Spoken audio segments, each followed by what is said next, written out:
is the Louie T Network.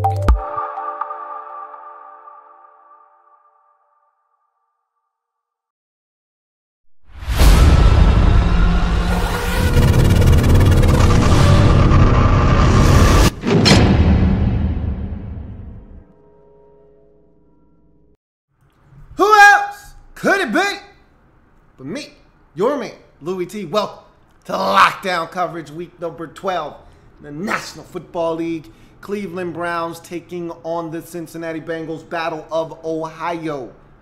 And this was the second matchup between these two teams. Bengals looking for the season sweep. And I'm not going to spend a lot of time on this game, obviously, for obvious reasons. Browns are in it, so right there, you know, that's going to cut this video's length in half because I'm not going to spend a lot of time talking about the Browns. They're the Browns.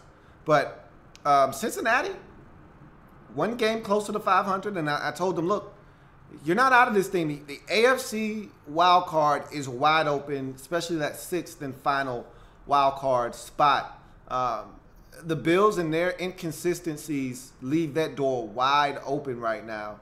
And so you got to think one of the two teams that don't win the AFC South is going to probably get one of those two wild card berths, whether it's the Jags or the Titans. You've got to think that. But that other wild card, it's anybody's game. It's anybody's guess. There aren't any other dominant divisions. There aren't any other dominant teams, which is crazy to say that the AFC South right now with Jacksonville and Tennessee having those two teams fighting at the top, it is the best divisional race and right now one of the most competitive divisions in the entire AFC. Every other division is pretty much spoken for in terms of who's going to win it. You know, Patriots AFC East, Steelers AFC North, and right now the Chiefs, they look to be head and shoulders above the AFC West about 3 weeks ago, and now they're falling flat on their face. I hate to even call that a competitive division, but there are teams that are trying, like the Chargers, who could be a scary team if they were to get in. But we'll see what the hell happens. But it's still a bad division. So with that being said, if you're Cincinnati, win this game, get back to within a game of 500. And I told you, I don't want to talk to you about making the postseason until you get back to 500. That's the rule. You know the rules to the game, then play. But if you want to start having any kind of conversation, hey, beat the Browns like you're supposed to. Sweep them. Get within a game of 500. Now, again, I told you I thought 500 was going to elude you this year. And every time you get just close enough to reach it, here comes Pittsburgh next week with a chance to knock you back down 2 games under 500. But that being said, can't get to that game before this one. And you let the Browns hang around a lot longer and a little bit closer than they needed to be in this game. But at the end of the day, you did what you needed to do. You won the game 30-16. You made plays. I feel like the injury to Jeremy Hill opened the door for Joe Mixon to just get all the touches that he needs to get because he's the best back you got. And really, you don't need Jeremy Hill. He's in the way. Sort of like Adrian Peterson was in the way in New Orleans earlier in the season. Jeremy Hill is in the way. Or he was in the way, no longer in the way. You need 2 backs on your team. That's it. Giovanni Bernard and Joe Mixon are your 2 backs. They're a nice 1-2 punch. Mixon can do everything, and when he needs a blow, you bring in Giovanni Bernard, and he can give you a little change of pace. And I think that's what you need to rock with there in the backfield. At the receiver position, you got a ton of stuff. You're never going to fully maximize your offense until you get John Ross on the field and get him in tune to what the hell is going on. And the only way that's going to happen is if he stays healthy and if he's able to put some practices together and get comfortable and acclimated to what they're going to ask him to do. But, you know, Tyler Boyd is nice, and that's cute. And so is the kid you got out of Tennessee, Malone. That's nice. He took a wallop down the sideline in this game, and I didn't think that was a personal foul either. I thought that was a great hit by Jabril Peppers, but nonetheless, that's nice. That's cute. He looks like Cody Core 2.0. You need John Ross to complete the cipher offensively. And then all of the stuff, you know, of course, if you can ever, and you've got a Jordan Reed guy on your team, one that is uber talented but can never stay healthy at the tight end position, and Tyler Eifert. So I feel your pain as a Redskins fan. I can definitely relate. But nonetheless, Tyler Kroft has been a nice, serviceable fill-in, sort of like Vernon Davis for the Redskins. Nice, serviceable fill-in, but not the same. But you've got enough talent. You know, it's A.J. Green, of course, is the straw that stirs the drink offensively for your football team. You've got stuff. Andy Dalton continuing to lead this team the best way that he knows how. Another quality performance from him, 18 of 28, 2 and some change, 2 touchdowns, no turnovers. That's what you're looking from Andy Dalton. And I felt like this was a solid performance. Wasn't blown away by your defensive performance in this game. I thought you gave it up on the ground. For some reason, I don't know why. Don't ask me. Stop asking. I don't know why. Hugh Jackson refuses to run the football more than 16 times with Isaiah Crowell. I think Crowell has a 16 carry a game limit or something. There's a cap on how many times he's allowed to rush it. Because last week he had 90 yards on 16 carries versus the Lions, and he was well on his way to 100, and they just stopped giving him the football. This week he had 95 yards on 16 carries, well on his way to 100 again, and they just stopped giving him the ball. So, again, I don't know why. Stop asking, but you were giving it up on the ground.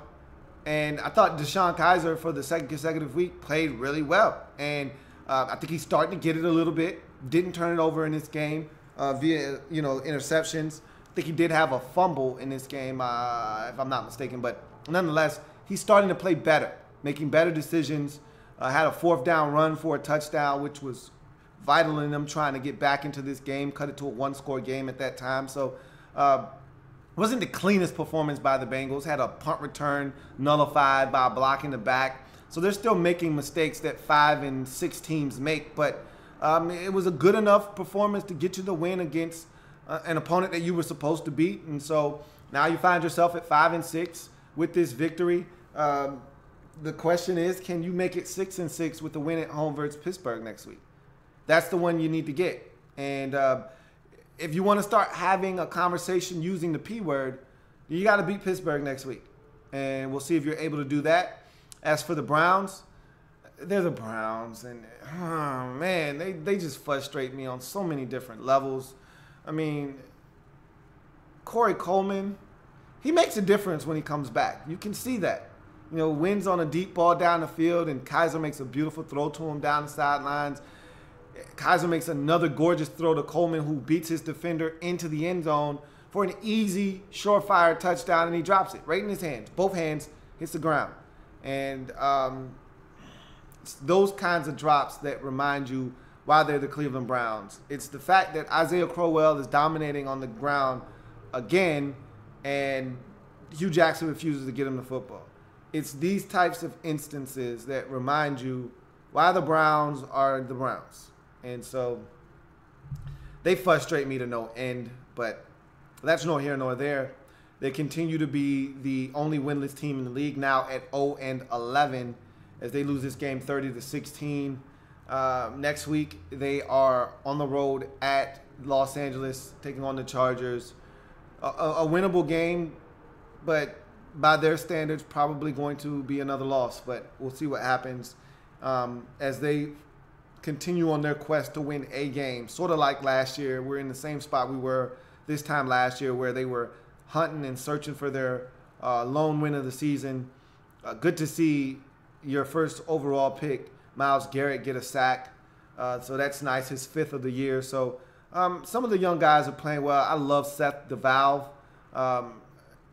I think you can get something out of your tight ends between him and Njoku. Very talented group of tight ends there. Still think your receiver position leaves a lot to be desired. Kenny Britt sighting in this game on a catch over the middle and then a run afterwards, but you need help at receiver. I love your backs. I continue to say this every week. They're the most underrated tandem of backs in the league, and Hugh Jackson just simply doesn't get them the football enough. I think he's starting to get it to Duke a little bit more, but Isaiah Crowell needs more touches in the run game. It's ridiculous that he can't find a way to get this man more than 16 carries in any given game. This guy's destroying defenses, and yet he can't get the football more than 16 times. Nonetheless, enough about the Browns. Bengals get the win, 30-16, 5 and 6 after the win. Browns drop to 0-11. Bengals right in the midst. It's crazy to say this after they started off the season 0-3, but they're right in the midst of a wild card chase. And with a huge win next week at home versus Pittsburgh, a red-hot Steelers football team that has won 6 straight, I believe it is, that could be the turning point of the season if you can find a way to get a win there and get back to 500 on the season. You're good enough. I can tell you that much. You've got enough stuff.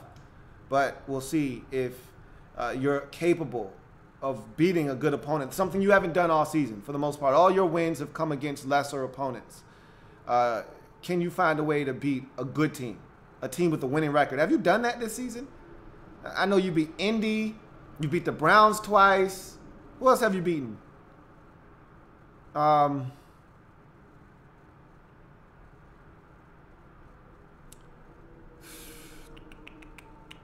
You beat Buffalo. Yeah, you beat a team with a winning record. You beat Buffalo. But I think that's the only team you've beaten with a winning record this season. I don't know who your other win is. Did you beat Jacksonville? You might have beaten Jacksonville. I don't know. Anyway. Let's get to some comments. Joe Sharp says, too bad for that slow start for Cincy. Do play Baltimore and have a tiebreaker against the Bills. Wild card, it's a possibility. They have a tiebreaker versus the Bills, beat them earlier in the season. They've got Baltimore once more, but that's in Baltimore, so that's not the easiest of games. But before we can start talking about what wild card and playoffs, they got to get back to 500. They're at 5-6 right now. They got a lot of work to do before we can start having that conversation with this Cincinnati Bengals football team. But that slow start did really hinder them this season. 32 J Lock says, any early favorites for first overall picks for the Browns to take? Not yet. You know, I'm not even focused on that side of things yet. As we get closer and closer, you know, Browns fans will start screaming, we need this player, we need that player. But I'm not in that frame of mind yet, just because there's so much football left to be played, and there are a lot of teams out there vying for playoff spots. Unfortunately, the Browns, the Giants, and the 49ers are all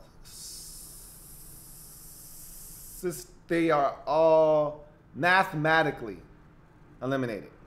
So in a season where just about everybody's alive, only about a handful of teams have already been mathematically eliminated after 12 weeks of football. Of course, being a winless team, the Browns are one of them. That's going to do it for Browns and Bengals. If it happens in the National Football League, whether big or small, we cover it all here on the Louie T Network. Come back and join me as I continue to break down anything and everything in the National Football League. Bengals inch ever so close to 500 with this win, 30-16 over the Browns. Now 5-6 on the season. 500's been ever elusive for these Bengals. They've got a golden opportunity to get back to 500 at 6-6 with a win next week at home versus Pittsburgh. Can they get it done? That'll be the season-defining game for them. They win that game, they've got as good a shot as anybody of making it to the postseason. They lose that game, and it will be reflective of a season that started off slow and ultimately was lost because of their inability to beat quality opponents this year. So we'll see what happens with Cincinnati next week. As for the Browns, off to Los Angeles to take on the Chargers. If you're like anybody else, you'll take over that stadium. You'll have enough Browns fans in there to make it comfortable and cozy. Can you go over there and beat a team that's playing some confident football right now? Probably not. But stranger things have happened. We'll see what happens next week as the 0-11 Browns try to stop the 5-6, all of a sudden surging Los Angeles Chargers from getting back to 500 on the season. We'll see what happens. I'm your man, Louie T. More lockdown coverage to come. Eagles destroying the Bears coming your way next. I'll see you in a second. Don't you go anywhere. Have a good one.